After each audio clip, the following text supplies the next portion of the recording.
ஓகேம்மா, நீங்கள் என்ன கேட்டீங்க, குழந்தைங்களுக்கெல்லாம் ஏன் சுகர் வருது ஆமா. அப்படின்னு கேட்குறீங்க. அதாவது இதை நான் கொஞ்சம் கடுமையாக பேசுவேன், யார் தப்பாக நினச்சிக்காதீங்க. ஏன்னா எனக்கு அந்த நம்மளுடைய அவநிலையை பற்றி அந்த கோபத்தினால அந்த வெளிப்பாடு தான் சொல்கிறேன், தப்பாக நினச்சிக்காதீங்க. என்ன மிஸ்டேக்னா, இப்போ ஒன்றும் இல்லை, சாக்கடையில் போகிறல பண்ணி சாக்கடையில் போகிறல பண்ணி அது 10 குட்டி போடுது. 10 குட்டி போடுச்சுன்னா அந்த 10 குட்டியும் ஒரே மாதிரி இருக்கும், வளர்ந்தாலும் ஒரே மாதிரி வளரும்.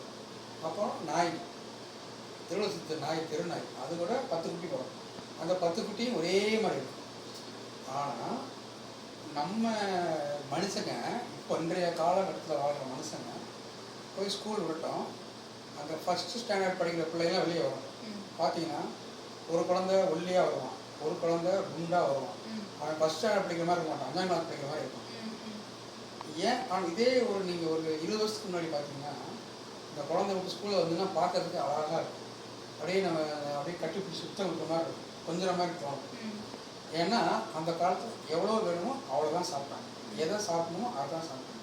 இப்போ குழந்தைய அப்படி சாப்பிட்றது இல்லை, எதை சாப்பிடக்கூடாதோ அதுதான் சாப்பிட்றாங்க, எதை சாப்பிட்ணுமோ அதை சாப்பிட்றது இல்லை. அதனால தான் சின்ன குழந்தைங்களுக்கு சுகர் வருது.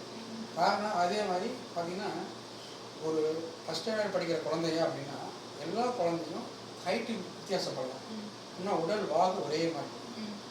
அப்படி இருக்கிறது இல்லை. ஏன்? ஆனால் 20 வருஷத்துக்கு முன்னாடி ஒரே மாதிரி இருப்பாங்க எல்லோரும். என்ன காரணம்னா அப்போ அந்த உணவு முறை கரெக்டாக ஃபாலோ பண்ணாங்க, இப்போ ஃபாலோ பண்ணுறது. நான் என்ன வேணால் சாப்பிடுவேன், எதை வேணால் சாப்பிடுவேன், எப்போ வேணால் தூங்குவேன் அப்படின்னு இருக்கிறதுனால தான் சுகர் வருது. ஏன்னா நம்ம அந்த இன்சுலின் சுரப்பி என்னென்னா அவர் எப்படின்னா அவர் ஒரு டாக்டர் மாதிரி, அவர் கரெக்டாக நான் இதுக்கு மேலே தான் ஃபில்டர் பண்ணேன், இதுக்கு மேலே தான் அலோவ் பண்ணான்னு ரிஜெக்ட் பண்ணிட்டேன் சுகரை.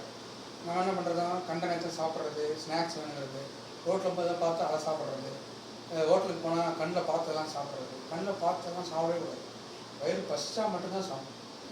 நான் வாழ்க்கையை அனுபவிக்கிறேன், என்ஜாய் பண்ணுறேன் அப்படின்ட்டு கண்டதை சாப்பிடக்கூடாது. சாப்பிட்டோன்னா உடம்பு இருக்குது. இப்போ வண்டி இருக்குது, இப்போ வண்டியில் போயிட்டுருக்கோம், டேங்க் ஃபுல்லாக இருக்குது, பெட்ரோல் டேங்க். பெட்ரோல் பங்கை பார்த்தோன்னா நம்ம பெட்ரோல் போடுவோமா? போடணும். ஆனால் நம்ம என்ன பண்ணுறோம், வயிறு ஃபுல்லாக சாப்பிட்றோம், போயிட்டே இருக்கிறோம். ஒரு ஹோட்டலில் போனால் அங்கே தான் சாப்பிட்றோம், ஃப்ரெண்டு யாராவது தொட்டால் போய் சாப்பிட்றோம். இந்த மாதிரி அதிகம் அளவுக்கு அதிகம் சாப்பிடக்கூடாது. என்னன்னா இன்ஜின் இதுக்கு மேலே நீங்கள் தேவைக்கு மேலே சாப்பிட்ற சுகரை ரிஜெக்ட் பண்ணிடும். ரிஜெக்ட் பண்ணோன்னா அந்த சர்க்கரை சத்து என்ன ஆகும்னா நம்ம பிளட்லேயும் நம்ம யூரின்லேயும் போய் சேர்ந்து நிற்கும். நீங்கள் போய் டாக்டர் போனீங்கன்னா அவர் யூரினையும் பிளட்லையும் டெஸ்ட் பண்ணி பார்ப்பாங்க. பார்த்தோன்னா அவங்களுக்கு சுகர்னு டிக்ளேர் பண்ணிடுவோம். அவ்வளோதான், முடிஞ்சிருச்சு. சுகர்னு சொல்லிட்டாலே உங்களுக்கு மன ரீதியாக நீங்கள் வெக்ஸ் ஆகிடுங்க, மன ரீதியாக நீங்கள் வெக்ஸ் ஆகிடுங்க. ஐயோ எனக்கு சுகர் வந்துச்சு. நான் பார்த்தீங்கன்னா எப்போ இந்த நம்ம சித்தர்கள் சொன்ன முறைகள், நம்ம தாத்தா பாட்டன் அவங்களாம் எப்படி வாழ்ந்தாங்க அப்படின்னு தெரிஞ்சுட்டு அதை பின்பற்ற ஆரம்பிச்சோம்னா அதுலேருந்து இன்ன வரைக்கும் கிட்டத்தட்ட 15 வருஷம் ஆச்சு. நான் போய் லேபில் போய் டெஸ்ட் பண்ணி பார்த்துருக்கேன், எனக்கு சுகர் எவ்வளோ இருக்குது, பிபி எவ்வளோ இருக்குது, எதை பற்றி நான் கவலைப்படாது. பார்த்ததும் இல்லை, பார்க்கவும் மாட்டேன், இனிமேலும் பார்க்கக்கூடாது. இன்னும் 50 வருஷம் ஆனால் நான் பார்க்கக்கூடாது. எனக்கு வராது. அதான் டோன்ட் கேர் மாஸ்டர்னு சொல்லுவேன். எனக்கு வராது. ஏன்னா ஒரு பைக்கை எப்போ பஞ்சர் ஆகுது, எப்போ எந்த இன்ஜின் எப்படி வேலை செய்யுது, அந்த மெக்கானிக் ஃபுல்லாக தெரிஞ்சுன்னா அந்த வண்டி எதுவுமே ஆகாமல் பார்த்துக்கணும். அதே மாதிரி நம்ம உடம்பு, கண்ணு எப்படி வேலை செய்யுது, ஹார்ட் எப்படி வேலை செய்யுது, கிட்னி எப்படி வேலை செய்யுது, நுரையீரல் எப்படி வேலை செய்யுது, லிவர் எப்படி வேலை செய்யுது, இதை பற்றி எல்லாம் தெரிஞ்சுக்கிட்டோம்னா ஓகே, நம்ம இதுதான் கொடுக்கணும் அப்படின்னு தெரிஞ்சுக்கிட்டோம்னா அது கொடுத்தோம்னா நத்திங், அப்புறம் நோயே வராது. நீங்கள் மட்டும் இந்த குப்பைத்தொட்டி தான் எல்லாம் போடுவோம், குப்பைத்தொட்டி பார்த்தீங்கன்னா எல்லாம் போடுவோம். அது மாதிரி நீங்கள் வாயை குப்பைத்தொட்டி மேலே பயன்படுத்தணும், வாயை குப்பைத்தொட்டி மேலே பயன்படுத்தக்கூடாது. வேறு எதை வேணால் உள்ளே போடக்கூடாது. உடம்புக்கு எது தேவையோ அதை மட்டும்தான் உள்ளே அனுப்பணும். அப்படி அனுப்பிட்டீங்கன்னா நோயே வராது. சின்ன குழந்தைக்கு மட்டும் இல்லை, 80 வயசு தாத்தாவுக்கும் நோய் வராது. நம்ம என்ன தேவையோ அதை மட்டும்தான் உள்ள அனுப்பணும், தேவையாக உள்ள அனுப்பணும். இதுதான் ரீசன், குழந்தைகளுக்கு தான் மெயின் ரீசன். இப்போ ரத்த அழுத்தம் அப்படி சொல்லி ஒரு நோய் இப்போ எல்லாத்துக்குமே வந்துருக்கு. சிலர் கோபத்தால் வருதுன்றாங்க, ஆனால் உண்மையிலே அது எதுக்காண்டி வருதுன்னு சொல்லுவாங்க. அதாவது ரத்த அழுத்தம் அப்படிங்கிறது அவங்க அறிவியல் ரீதியாக சொல்லுவாங்க, 120/80 இருக்கணும் நார்மல் அப்படின்னா. அது அதெல்லாம் அந்த காலத்தில் நம்ம முன்னோர்கள்லாம் அப்படி வாழ்ந்ததெல்லாம் கிடையாது. 120/80 எல்லாருக்கும் ஒரே மாதிரி இருக்காது.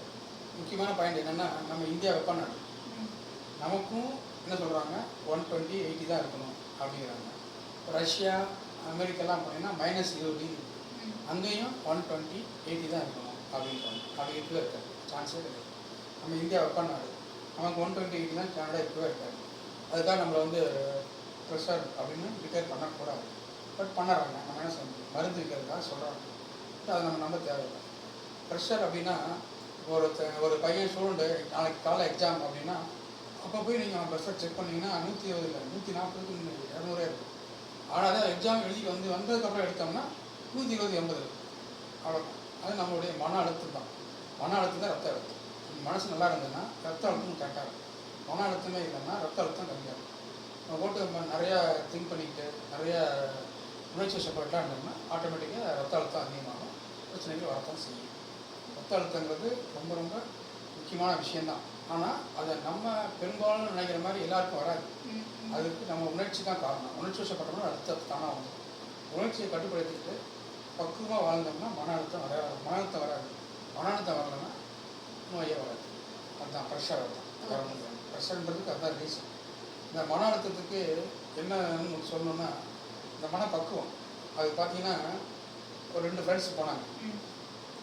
ஒரு குதிரையில் போய் அது ரேஸ் கோர்ஸ் நடக்குது. வெறும் 10 ரூபா வச்சுருந்தாங்க ஒரு பையன். போய் அந்த ஒரு குதிரை மேலே 10 ரூபா கட்டினான். 10 ரூபா கட்டினோடனே ஜெயிச்சு இந்த குதிரை 20 ரூபா ஆச்சு. இன்னொன்றில் கட்டினா 40 ரூபா ஆச்சு. இப்படியே ஆகி அவனுக்கு 10 லட்ச ரூபா சம்பாரிச்சிட்டான். 10 lakhs சம்பாரிச்சிட்டான். நான் ஃப்ரெண்டு சொன்னால் அப்படியே வாடா போயிடலாம், 10 லட்சம் சம்பாரிச்சிட்டேன், போயிடலாம்டா அப்படின்னா. இல்லை அடுத்த வைப்போம், இல்லை ஜெயிச்சோம்னா 2 lakhs ஆகிடும் அப்படின்னா. சரின்னு கட்டினா தோத்துட்டான். 10 lakhs போயிடுச்சு, முடிஞ்சு போச்சு. வெளியே வந்துட்டான். வந்தோடனே என்னடா பாவி, நான் பாடிக்கு எப்போ போல சாராக நடந்து வந்தான். டீ சாப்பிட்டான், ஸ்நாக்ஸ் சாப்பிட்டான். என்னடா பாவி 10 லட்சத்தை இழந்துட்டு இப்படி இருக்காரா அப்படின்னா. தப்பா சார், நான் இழந்து 10 லட்சம் இல்லை, வெறும் 10 ரூபா தான் இருந்தேன். எவ்வளோ இருந்துட்டேன்? ஐ loss only 10 rupees, not 10 lakhs. அந்த இயல்பு இருந்ததுன்னா யாரும் கேட்கலாம் வரவே வராது, ப்ரெஷரும் வராது. விட்டு போட்டு வீட்டில் போய் நம்ம 10 lakhs போச்சு 10 lakhs போச்சு புலம்பிட்டு இருந்தோம்னா பிரச்சனை தான் வரும். மனசுக்கு பிரச்சனை, உடம்புக்கும் பிரச்சனை, வீட்லேயும் சண்டை வரும். ஸோ அதான் மனப்பக்குவன்றது. நம்ம எதை இழந்தாலும் ஓகே மேனேஜ் பண்ணிக்கலாம், ஓகே பார்த்துக்கலாம் அப்படின்ற பக்குவம் இருந்தாலே போதும். அவ்வளோதான். இப்போ நம்ம முன்னோர்கள் காலத்துலலாம் நல்ல ஆரோக்கியமான உணவு பழக்க வழக்கம் இருக்கிறனால நம்ம முன்னோர்கள்லாம் பார்த்தீங்கன்னா ஒரு 5 குழந்தை 6 குழந்தை 10 குழந்தை வரைக்கும் பெற்றிருக்காங்க. இப்போ பார்த்தீங்கன்னா குழந்தையின்மை அப்படிங்கிறது அதிகரிச்சிருக்கு. அப்படின்றப்ப எதனால இது வருதுன்னு சொல்றீங்களா? இப்போ நீங்கள் கரெக்டாக சொன்னீங்க. அந்த காலத்தில் பார்த்தீங்கன்னா எங்கள் அப்பா கூட எங்கள் அம்மாவுக்கு 12வது குழந்தை. ஆனால் அவங்க எந்த ஒரு ஆரோக்கியமான பானம் அந்த பானம் டிவியில் இடம் வந்துடுறாங்க. அந்த மாதிரி அப்போ டிவியே கிடையாது. எங்கள் பாட்டு இருக்கும்போது டிவியே கிடையாது. அவங்க பாட்டுக்கு நாற்று நட்டு கொடுப்பாங்க வயக்காட்டில். எங்கள் அப்பா ஒரு அரச மரத்து கீழே தான் பிறந்தார். ஸோ தட் அப்போ என்னென்னா அவங்க சாப்பிட்ட உணவு பழக்க வழக்கம்லாம் கரெக்டாக இருந்துச்சு. அப்போ என்ன சொன்னாங்கன்னா 2 குழந்தையே போதும், நிறைய பெற்றுக்காதீங்க சொன்ன மாதிரி. இப்போ ஒரு குழந்தை பெற்றுக்கிறதுக்கே டாக்டர்கிட்ட ஓடுறாங்க. என்ன காரணம்னா நம்ம இந்திய பெண்களுக்கு இயல்பாகவே அந்த ஜீன் ரொம்ப நல்லா இருக்கும். ஏன்னா நம்ம இந்த மாதிரி அம்மியில் அரைச்சாங்க, ஆட்டங்கள் ஆட்டினாங்க, குனிஞ்சு வேலை செஞ்சாங்க, துவைச்சாங்க, இப்படி குன்னாங்க. இதெல்லாம் ஒரு எக்ஸசைஸ். எல்லாமே ஒரு அக்கு பஞ்சர் தான். காலில் வெட்டி போடுறாங்க இல்லையா, வெட்டி அது கூட ஒரு அக்கு பஞ்சர் தான். வளையல் போடுறாங்க இல்லையா, அது இந்த வளையல் இங்கே முட்டம், அது கூட ஒரு அக்கு பஞ்சர் தான். தோடு ஓட்ட போடுறாங்க இல்லையா, அது கூட ஒரு அக்கு பஞ்சர் தான். மூக்குத்தி போடுறதும் ஒரு அக்கு பஞ்சர் தான். ஸோ இந்த மாதிரி எல்லாமே நம்ம முன்னோர்கள் ஆச்சரியப்படுற மாதிரி அதிசயப்படுற மாதிரி அப்போவே எல்லாம் கண்டுபிடிச்சிருச்சுங்க. நம்ம உடம்புல என்னென்ன பண்ணால் என்னென்ன செய்யும். ஈவன் அரணா கயிறு கட்டுறது கூட ஒரு சயின்ஸ் தான். அதுலேயும் வெள்ளி அரணா கயிறு கட்டினா ரொம்ப நல்லது. இது மாதிரி ஒன்றுக்கும் ஒரு சயின்ஸ் வச்சுருந்தாங்க. தாலி மஞ்சள் தாலி போட்டு அதை கரெக்டாக நெஞ்சில் வைக்கப்படுற மாதிரி கழுத்தில் போட்டுருப்பாங்க. அந்த ஒரு பிரச்சனை அதுவும் ஒரு அக்கு பஞ்சர் தான். ஸோ அது பெண்களுக்கு நல்லது அப்படின்னு இந்த மாதிரி ஒன்றையும் அவங்க பார்த்து பண்ணாங்க. இப்போ அப்படி கிடையாது. நான் எப்படி வேணால் வாழுவேன், எதை வேணால் சாப்பிடுவேன், எப்படி வேணால் ட்ரெஸ் பண்ணிப்பேன், எப்படி வேணால் தூங்குவேன், எப்படி வேணால் இருந்தேன் அப்படின்னு சொல்லிட்டு சத்து இல்லாத பொருளை விட்டுட்டு ருசியான பொருளுக்கு மாறினாங்க. அப்போ சத்தான பொருளை சாப்பிட்டாங்க. கொஞ்சமாக சாப்பிட்டாலும் அந்த காலத்தில் 3 வேளை சாப்பாடுலாம் சாப்பிட மாட்டாங்க. வறுமை பணம் நிறையா வருது. இப்போ வறுமை 3 வேளை சாப்பாடு 2 வேளை சாப்பிடுவாங்க, 1 வேளை சாப்பிடுவாங்க. ஆனால் ஆரோக்கியமாக இருந்தாங்க. 5-6 குழந்தை கற்றுக்கிட்டாங்க. இப்போ 3 வேளைக்கு நிறைய பேர் 6 வேளை சாப்பிட்றாங்க. ஆனால் 1 குழந்தை கற்றுக்கிறதுக்கு வழியே இல்லாமல் இருக்காங்க. ஸோ அதுக்கு என்ன காரணம்னா தவறான உணவு பழக்கங்கள், தவறான வாழ்க்கை முறை. ம். நைட் ஷிஃப்ட் போகிறது, நைட்டு 1:30 வரைக்கும் வாட்ஸ்அப் பார்க்குறது, ஃபேஸ்புக் பார்க்குறது, காலையில் 12 மணிக்கு காலையில் 12 மணிக்கு முடிக்கிறது, மத்தியானம் முடிக்கிறது, இந்த மாதிரி நிறைய தவறுகள் பண்ணுறதுனால அவங்களுக்கு வந்து கருமுட்டை வந்து ஸ்ட்ராங்காக இருக்கிறது. கருமுட்டை ஸ்ட்ராங்காக இல்லைனாலே ஆட்டோமேட்டிக்காக குழந்தை பிறக்காது. அது ஆணுக்கும் ஒரு பங்கு இருக்குது. ம். அது வந்து ஆணுடைய விந்தவனுடைய இதுவும் இருக்குது. இருந்தாலும் பெண்ணு தான் ரொம்ப முக்கியம். பெண் வந்து அந்த கருமுட்டையை ஸ்ட்ராங்காக வச்சுக்கணும்னா அதுக்கு சில வழிமுறைகள் இருக்குது. அது நாங்கள் எங்கள் மருத்துவமனைக்கு வந்தீங்கன்னா நாங்கள் அதை பற்றி அழகாக சொல்லுவோம். அதை எப்படி அந்த கருமுட்டையை வலுவாக உருவாக்குறது, எப்படி குழந்தைகளை போக்குறது அப்படிங்கிறத நாங்கள் அந்த அது ஒரு கிளாஸே வைப்போம். நாங்கள் குழந்தைமை வந்து எப்படி அப்படின்னு. ஸோ அதனால் வந்து நம்ம உணவு முறையை மாற்றிக்காமல் இருந்தாலே போதும். டாக்டருக்குலாம் போக வேண்டியது இல்லை. நம்ம உணவு முறையை ஒழுங்காக வாழ்ந்தாங்க செஞ்சாலே நல்லா வரலாம். டாக்டர்லாம் போக வேண்டியது. நீங்க சொன்னீங்கல்ல இப்ப உணவு முறையில வந்து நம்ம தப்பு செய்யறோம் அப்படின்னு சொல்லிட்டு, சிலர் வந்து சாப்பிட்றது வந்து தப்பு பண்றாங்க, எப்படி சாப்பிடணுன்னே தெரியாம சாப்பிட்றாங்க. அது வந்து எந்த முறையில சாப்பிடணும்னு சொல்லுங்க. அது எப்படின்னா, இப்போ வயிறு பசி எடுத்தால் தான் சாப்பிடணும். பசி எடுக்கலாம் சாப்பிடணும். பசி எடுக்கலாம் சாப்பிடக்கூடாது. வெறும் தண்ணியை குடிச்சு படுத்தணும். அவனை நைட்டு ஆச்சு சாப்பிடணும்னு சாப்பிடும்போது வெவிலோடு ஏற்றும் போது தான் அதை வந்து நம்ம உடம்புல பாதிப்பு. இப்போ என்னென்னா, நம்ம முன்னோர்கள்லாம் பார்த்தீங்கன்னா கம்பு, ராகி எல்லாம் சாப்பிட்டாங்க. காலை உணவு வந்து கம்பு, ராகி எல்லாம் சாப்பிட்டாங்க. அதில் வந்து அவ்வளோ சத்தான உணவு இருந்துச்சு. ஆனால் இப்போ என்ன பண்ணோம்னா அரிசியை பாலிஷ் பண்ணி அழகாக இருக்கணும்ட்டு அவ்வளோ சத்தெல்லாம் எடுத்துகிட்டு வெறும் சக்கையை தான் சாப்பிடும். சக்கையை சாப்பிடும்போது எப்படி உடம்பு வீரியமாக இருக்கும். புரியுங்களா? அந்த காலத்தில் இயற்கையாக நார்மல் டெலிவரியே கிடக்குது. ஆப்ரேஷன்லாம் கிடையாது. ஏதாவது ரொம்ப சீரியஸ் கேஸ்னால் மட்டும்தான் ஆங்கில மருத்துவ உதவி கண்டிப்பாக வேணும். அவங்க ஹெல்ப் இல்லாமல் வருஷம் பண்ணக்கூடாது. கண்டிப்பாக ஆங்கில மருத்துவ உதவி வேணும். ஏன்னா குழந்தை தலையில் பிறந்துச்சு அப்படின்னா அப்போ ஆங்கில மருத்துவருடைய உதவியோடு தான் பண்ணணும். அதுதான் தாய்க்கு நல்லது, சேய்க்கு நல்லது. ஆனால் ஜென்ரலாக பார்த்தீங்கன்னா நம்ம அந்த இயற்கையாக பிறக்கிறதுக்கான வழிமுறை என்னென்னா கம்பு, ராகி இதெல்லாம் சாப்பிடணும். அப்புறம் பார்த்தீங்கன்னா நல்ல பழங்கள் இதை வச்சுக்க பண்ண டேபிள். இதுக்கு பேர் சொல்லுங்கள். இன்னொரு முறை சொல்லுங்கள். நல்லா சொல்லுங்கள். இதுக்கு பேர் வச்சுங்க. நம்ம முன்னோர்கள் அவ்வளோ அறிவாளிகள். அதுவும் தமிழர்கள் வந்து உலகத்திலேயே மிக மிக சிறந்த அறிவாளிகள். அதாவது இப்போ உட்காந்துட்டு நாசாவில் அதை கிடையாது அப்படின்னு சொல்லிட்டு இருக்காங்க. அதை விட நம்ம முன்னோர்கள் வந்து 4000 5000 வருஷத்துக்கு முன்னாடியே அவ்வளோ அறிவாளி. இப்போ நம்ம பார்த்தீங்கன்னா கோயிலுக்கு கூட சாமிக்கு வைக்க என்ன வைக்கிறோம்? வாழைப்பழமும் தேங்காய் தான் வைக்கிறோம். கைச்சால் சாக்லேட்டு, அப்புறம் வந்து பீஸா வைக்கிறோம் சாமிக்கு தானே வைக்கிறோம். இல்லை டாஸ்மாக் பாட்டில் வைக்கிறோமா? கிடையாது. இதுதான் வைக்கிறோம். ஏன்னா இதுக்கு பேர் வந்து இறைவன் முதல்ல மனுஷனுக்குன்னு படைச்சது வாழைப்பழம் தான். தமிழில் வந்து அழகாக பேர் சொன்ன பழத்துக்கு பேர் என்ன பண்ணால் வாழைப்பழம். வாழைப்பழம் வாழைன்னு நம்ம வாழ்கிறதுக்கு, நம்ம வாழறதுக்கு இந்த பழம் போடும். வாழைப்பழம் வச்சுருந்தீங்களா? நைட்டு தான் உணவு. நீங்கள் நினைக்கிற மாதிரி அரை plate biryani, chicken biryani, chicken 65 அதெல்லாம் சாப்பிட மாட்டேன். இந்த ஃபுல்லாக சாப்பிட்றேன். அவ்வளோதான் இரவு உணவு, அவ்வளோதான் முடிஞ்சு. நீங்கள் நினைக்கிற மாதிரி அரை பிளேட் பிரியாணி, சிக்கன் 65 நான் சொல்கிறது இரவு படுக்கும்போது சொல்கிறேன். பசிக்கு அதை நான் படுத்தணும் தூங்கிடுவேன். உங்களை மாதிரி நீங்கள் உட்காந்து படுத்தோன்னா உங்களுக்கு தூக்கம் வராது. கண்டதெல்லாம் ஞாபகம் வரும். ஐயோ காலை இமெயில் கட்டணும், அங்கே போகணும், இங்கே போகணும், மேலே திட்டினாரு, அம்மா அப்படி தாத்தா அப்படி அப்படின்னு. அந்த மாதிரிலாம் நான் கவலைப்படவே மாட்டேன். எதை பற்றி கவலை மாட்டேன். நாளைக்கு காலை ஒரு பெரிய பிரச்சனை இருந்தால் கூட கவலைப்படும். இப்போ என்ன சாப்பிடணும், தூங்கணும், அவ்வளோ சாப்பிட்னா தூங்கி என்னை அறியாமே தூங்கிடும். நிறையா நேரங்கள் நான் அவளை லைட் அணைக்காமல் தூங்கிடுவேன். ஏன்னா அந்த சிஸ்டம் கொண்டு வந்தோம். அதாவது இரவு தூக்கங்கிறது 9லேருந்து 10 கிலோ தூங்கணும். 9லேருந்து 10 கிலோ தூங்கணும். ஆனால் அந்த மின்சாரம் வந்ததுலேருந்து என்ன பண்ணுறோன்னா, நான் நைட் ஷிஃப்ட் போகிறேன் அப்படி ட்ரெயினில் போகிறேன். ஆனால் நைட் ஷிஃப்ட் போகிறது பெருமை இல்லை, காசு சம்பாதிக்கிறது பெருசு. அதாவது எப்படின்னா, இப்போ 30 வருஷமாக சம்பாதிக்கிறாங்க. ஒழுங்காக சாப்பிடாம ஒழுங்காக தூங்காமல் 30 வருஷம் சம்பாதிக்கிறாங்க. சம்பாதிச்சுட்டு 31வது வருஷம் போய் திடீர்னு ஹாஸ்பிட்டலில் அட்மிட் ஆகி 30 வருஷமாக சம்பாதிச்ச பணத்தை ஹாஸ்பிட்டலில் விட்டுட்டு வீட்டில் வந்து வராங்க. சில பேர் உயிரோட வர்றாங்க, சில பேர் அப்படியே சுடுகாடுக்கு போயிடுறாங்க. ஸோ இதுதான் வாழ்க்கை முறை. அப்படி இருக்கு வாழணும். வாழாமல் இருக்கணும்.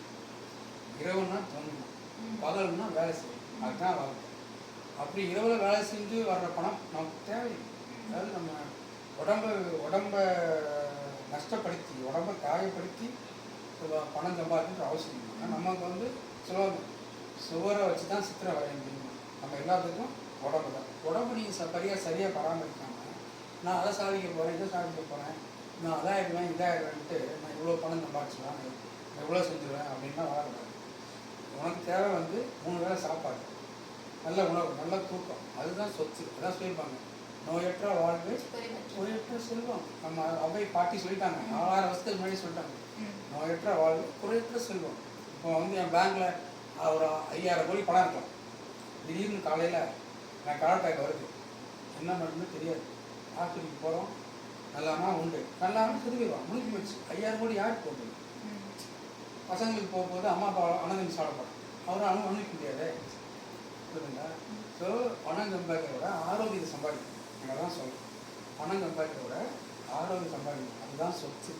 அந்த சொத்து தான் நிரந்தரமான சொத்து. பணத்தை இழந்தால் சம்பாதிச்சுக்கலாம், ஆனால் ஆரோக்கியத்தை இழந்தோம்னா உயிர் போயிடும். உயிர் போனதுக்கப்புறம் இவங்களுக்கு என்ன தெரியுங்க, பேங்க்கில் பேலன்ஸுக்கு என்ன பிரயோஜனம், ஊட்டியில் எஸ்டேட்டுக்கு என்ன பிரயோஜனம், வெளிநாட்டில் பணத்துக்கு என்ன பிரயோஜனம், ஒரு நிமிஷம் கிடையாது. அதனால நான் டோன்ட் கேர் மாஸ்டர் அப்படின்னு சொல்லுவேன், அடிக்கடி தான் சொல்லுவேன், டோன்ட் கேர் மாஸ்டர் அப்படின்னு சொல்லுவேன். அதுதான் காரணம். ஸோ அடுத்து என்னென்னா, சாப்பாட்டுக்கு முன்னாடி 1/2 மணி நேரத்துக்கு முன்னாடி தண்ணி குடிக்கக்கூடாது. அப்புறம் சாப்பிட்டு இருக்கும்போது இடையில தண்ணி குடிக்கக்கூடாது. ரொம்ப காரமாக இருக்குது, இல்லை ஒரு மாதிரி தும்மல் வருதுன்னா கொஞ்சமாக குடிச்சிக்கணும், அதோட நிப்பாட்டணும். அதை விட்டுட்டு நம்ம ஹோட்டல்லாம் போனோன்னா முதலத்துக்கு வந்து தண்ணி வைப்போம், சரி வைப்போம், உடனே டாக்டர் தண்ணி குடிக்கக்கூடாது. ஏன்னா சிஸ்டம் ஃபால்ட் ஆகும். என்னென்னா, நம்ம ஹோட்டலுக்குள்ளே போனோன்னே பிரெயின் வேலை செய்யும், நம்ம பாஸ் வந்து சாப்பிட போகிறாரு அப்படின்னு. பிரெயின் சாப்பிட போகிறாருன்னா உடனே உணவு குழாய்க்கு தகவல் கொடுக்கும், பாஸ் சாப்பிட போகிறாரு, ரெடியாக இருந்துக்கோ, உடனே ஜீரணப்படுத்தி கரெக்ட் பண்ணணும், நோட் பண்ண ரெடியாகிற பாஸ் அப்படின்ட்டு. நம்ம அந்த வேப்பமரத்தை வெட்டினா கோதுமை மாதிரி வந்துருங்க, அது மாதிரி ஒரு சுரக்கம் வந்துருக்கும், சுரந்து ரெடியாக இருக்கும். இப்போ வந்து நல்லா வரப்போகுது, கறி மீன் முட்டை பீன்ஸ் எல்லாம் வரப்போகுதுன்னா அது ரெடியாக இருக்கும். நம்ம என்ன பண்ணுறோம், டக்குன்னு தண்ணியை பிடிச்சி அதை காலி பண்ணிடுறோம். அதை காலி பண்ணோன்னா அங்கே ஒன்றும் இல்லை, வெறும் குழம்பு தான் இருக்கும். நீங்கள் அப்போ போய் பழக்கன்னு முட்டையை சாப்பிட்றோம், கறியை சாப்பிட்றோம், கண்டதை சாப்பிட்டோன்னா உள்ளே போனால் என்ன பண்ணணும், அங்கே முக்கியமான ஆள் இல்லையே. உடனே என்ன பண்ணணும், அப்போ கூட கடவுள் வந்து மிகப்பெரிய அறிவாளி. அப்போ கூட என்ன பண்ணுவாங்க, உடனே தகவல் கொடுப்பான் பிரெயினுக்கு, இந்த படுவாவி தண்ணியை குடிச்சிட்டான், ஜீரணம் பண்ண வேண்டிய அந்த சுரவியெல்லாம் கரைஞ்சி பிளாடரில் போயிடுச்சு, இப்போ மாதிரி ஒன்றுக்கா வரப்போகுது, என்ன பண்ணுறது தெரியல பாஸ் அப்படின்னு மூளைக்கு தகவல் கொடுக்கும். உடனே மூளை என்ன செய்யும், ஓ அப்படியா மறுபடியும் சொல்லி மறுபடியும் சுவிட்ச் ஆன் பண்ணி அந்த திரவத்தை சுரக்கும். சுரந்தோன்னா எல்லாம் வேலை நடக்கும். வேலை டக்குன்னு போய் ஒரு பழத்தை சாப்பிடணும். நம்ம சாப்பிட்றது இட்லி பரோட்டா இல்லைன்னா கறி மீன் முட்டை சாப்பிட்றோம். டக்குன்னு இடையில சாப்பிட்டு முடிச்சுட்டு ஒரு பழத்தை சாப்பிடக்கூடாது. சாப்பிட்டா பழம் மட்டும் சாப்பிடணும். இப்போ இன்றைக்கி பார்த்தீங்கன்னா நான் ஒரு 6 பழம் இல்லை ஒரு 10 பழம் சாப்பிட்டு தூங்கிடுவேன், அவ்வளோதான், வேறு எதுவுமே சாப்பிட மாட்டேன்.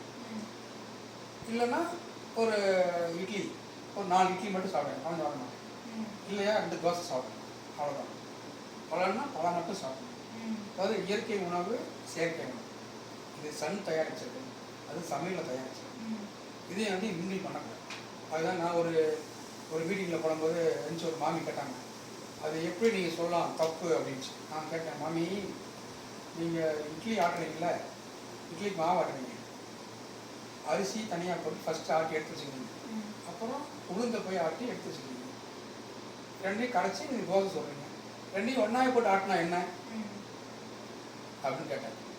அது எப்படி, அரிசி வந்து பாடாக இருக்கும், அது லேட்டாகும், உளுந்து மென்மையாக இருக்கும், சீக்கிரமாக மாவாயிடும், ரெண்டையும் ஒன்றா போட்டோம்னா நல்லா இருக்காது, ஒரு மரமரன்னு இருக்கும் மாவு. அதே தான் நம்ம சிஸ்டம், நம்ம வயிறும் அதே தான். எதை சாப்பிடணுமோ அதை மட்டும் அப்போ சாப்பிட்ணும், அந்த ஆர்டர் படி சாப்பிடணும்.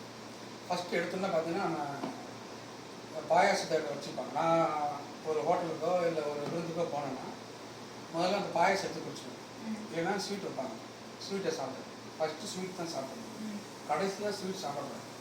எனக்கு சுகரை ஏன் வரலன்னா இதுதான் காரணம். எடுத்தோடனே ஸ்வீட்டை சாப்பிடுவேன். ஒன்று பாயாசம் ஊற்றி வச்சுருப்பாங்க, இல்லைன்னா ஸ்வீட்டு கேசரி வைப்பாங்க, கேசரி எல்லாம் வைப்பாங்க. ஸ்கூலில் எல்லோரும் பயந்துட்டு கொஞ்சோண்டு சாப்பிடுவாங்க, நான் ஒரு நிறையா சாப்பிடணும், இன்னொன்று எக்ஸ்ட்ரா எல்லாரும் சாப்பிடுவேன். சாப்பிட்டு முடிச்சிடுறேன். அதுக்கப்புறம் சாம்பார் சாப்பிடும், அப்புறம் ரசம், அப்புறம் மோர், அவ்வளோதான். அதோடு நிப்பாட்டிக்கணும். இந்த ஆர்டர் படி சாப்பிட்டோம்னா கரெக்டாக 20 நிமிஷத்தில் ஜீரணம் ஆகிடும். 20 நிமிஷத்தில் ஜீரணம் ஆகிடும்.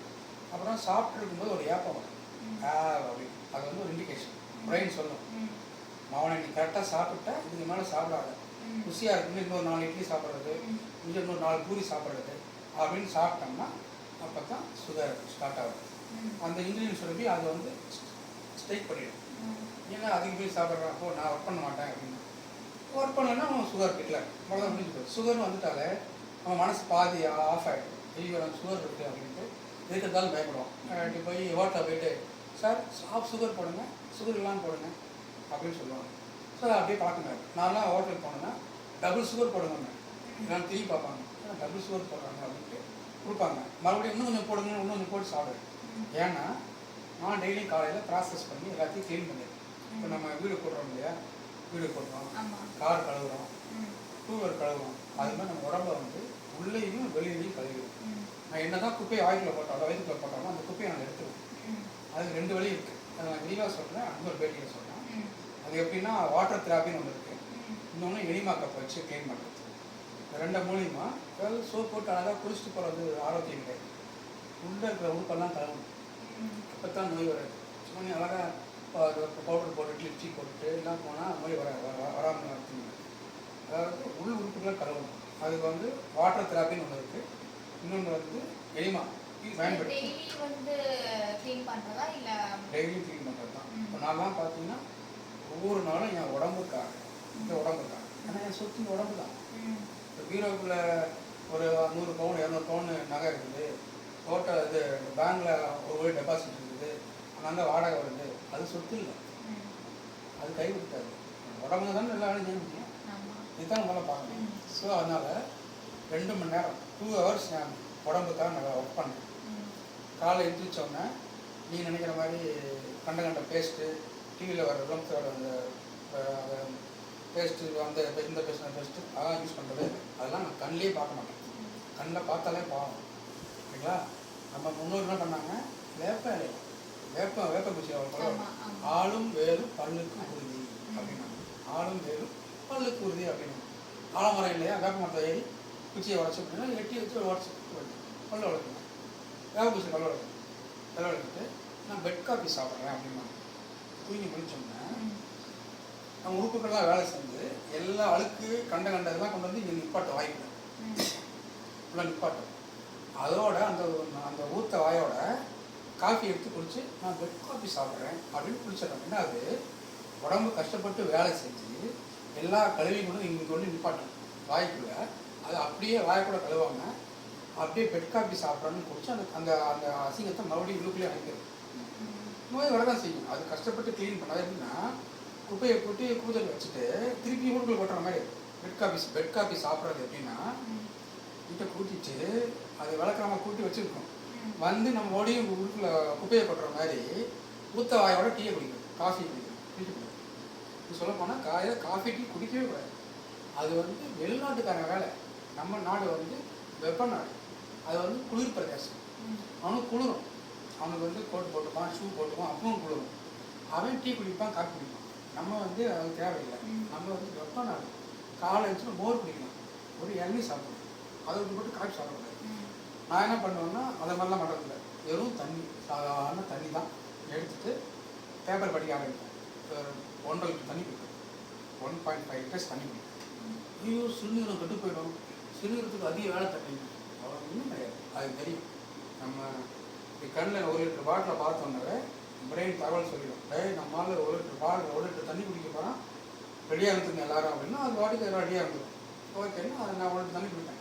தண்ணி குடித்தா அது உள்ளே போய் எல்லாத்தையும் க்ளீன் பண்ணுறோம் கம்ப்ளீட்டாக. உள்ளுக்குள்ள எவ்வளோ சுகர் சத்து, சட்ட சத்து இருக்குது, உப்பு சத்து இருக்குது, என்ன எல்லாத்தையும் நம்ம அந்த பாட்டிலில் தண்ணி ஊற்றிட்டு எல்லாம் குளிர்றது பார்த்தீங்கன்னா அந்த பாட்டிலை பெருசாக வச்சுக்கலாம், தண்ணி வச்சு ஆசனம் அது மாதிரி நம்ம உடம்பு ஒரு ஆசை உள்ளே போய் உள்ள அத்தனை கசடு கிசு எல்லாம் கழுவிட்டு யூரினில் வந்து நின்றோம். ஏன்னா நீங்கள் வேறு நீங்கள் சப்பாத்தி பரோட்டா 665 அந்த பை இந்த பை அந்த சாப்பிட்டீங்கன்னா தான் கடுமையான வேலை ஜீரணம். இது தண்ணிக்கு ஒன்றுமே வேலை கிடையாது. அதுக்குள்ளே போய் எல்லாம் க்ளீன் பண்ணி அடிச்சுட்டு போயிட்டு நம்ம யூரின் பேராகவே நின்றோம். இன்னொன்று யூரின் வரும். யூரின் போகும்போது இப்போ நாங்களாம் யூரின் பண்ணால் அப்படியே வெள்ளை விளையாடுன்னு பளிச்சுன்னு போகும். இப்போ நீங்களாம் யூரின் பண்ணுங்க, இந்த மாதிரி செஞ்சு போனீங்கன்னா கருப்பாக போகும், இல்லைன்னா ஒரு ப்ரௌன் கலரில் போகும். ஏன்னா க்ளீன் பண்ணிருக்கு உடம்பு. இப்போ நிறைய தலையில் மண் இருக்குன்னு வச்சுக்கோங்க. ம். மண்ணை தேய்ச்சி கழுவும் போது தண்ணி எப்படி இருக்கும்? அழுக்கு அழுக்காது. ஆமா ஆமா க்ளீன் பண்ணக்கப்புறம் தண்ணி எப்படி இருக்கும்? தண்ணி வெள்ளையாக இருக்கும். ஆமா அந்த மாதிரி இப்போ நாங்கள் இருக்கிறோம். நீங்கள் அழுக்கோட இருக்கிறீங்க. அதை க்ளீன் பண்ணிங்கன்னா அப்புறம் அந்த யூரின்லாம் க்ளீன் ஆனதுக்கப்புறம் ஒன்றுக்கு நீங்கள் போனீங்கன்னா யூரின் போனீங்கன்னா ஒயிட்டாக போகும். ஒயிட்டாக போயிடுச்சுன்னா ஓகே எல்லாம் கிளியர் பார்க்கும். குப்பெல்லாம் கிளியர் ஆகிடுச்சுன்னு அர்த்தம். ஸோ இதுதான் வாட்டர் தெரப்பி. அந்த 1 லிட்டர் தண்ணி குடித்து யூரின் போகிற வரைக்கும் வெயிட் பண்ணணும். ம். அதுக்குள்ளே காஃபி சாப்பிட்றது, முறுக்கு சாப்பிட்றது, பஜ்ஜி சாப்பிட்றது சாப்பிடணும். ஏன்னா அது உள்ளே போய் ப்ராசஸ் பண்ணணும். ஆமா அது எல்லாத்தையும் உள்ளே போய் எங்கெங்கே சுகர் சக்கரை இருக்குது, நான் என் சுகரை ஏன் வரலன்னா அதான் பண்ணணும். ம். எனக்கு ஏன் உப்பு சத்தே வரல அப்படின்னா அதான் பண்ணணும். இப்போ உப்புன்னு நான் வருது. இந்த உப்புன்னா நம்ம உணவு சாப்பிட்டாங்க இல்லையா, கடல் உப்பு, கல் உப்பு, ஆமா அதை தான் பயன்படுத்தணும். அதை சாப்பிட்டாங்க தைராய்டு வராது. நீங்கள் சொன்னீங்களா உங்கள் ஃப்ரெண்டுக்கு ஆமா தைராய்டு தைராய்டு வயித்துல தைராய்டு தைராய்டு இதெல்லாம் வந்து தைராய்டுங்கிறது ஒரு 40 வருஷத்துக்கு முன்னாடி வந்துதா வரல. இப்போ ஏன் வருது? எல்லாமே நீங்கள் டிவி விளம்பரத்தை பார்த்து எந்த பொருளையும் வாங்குது. டிவி விளம்பரத்தை பார்த்து எந்த பொருளையும் வாங்குது. அந்த பொருள் நல்லதா கெட்டதான்னு ஆராய்ச்சி பண்ணி இது நம்ம உடம்புக்கு நல்லதா கெட்டதான்னு அதையும் ஆராய்ச்சி பண்ணி அதுக்கப்புறம் வாங்கணும். எல்லா பொருளும் கெட்ட பொருள்னு சொல்ல வரும். பார்த்து ஜாக்கிரதையாக வாங்கணும். இப்போ அந்த தைராய்டு வெளியே வர்றதுக்கு அதுக்கு எப்படின்னா அது நான் வந்து ஃபுல் அது நீங்கள் வந்து கம்ப்ளீட்டாக அந்த நீங்கள் என்னென்ன சாப்பிட்ணும் நான் சொல்கிறேன் சாப்பிட்ணும்.